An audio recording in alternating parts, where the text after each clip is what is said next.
置きミスすんなよ。黒曜石の置きミスマジで痛いぞ。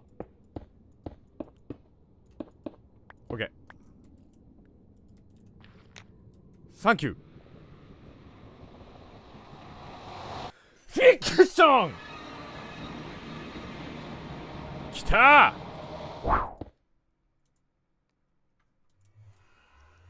ジャネット・ジャクソン。やばい、花粉症がすごい、本当に。ああ。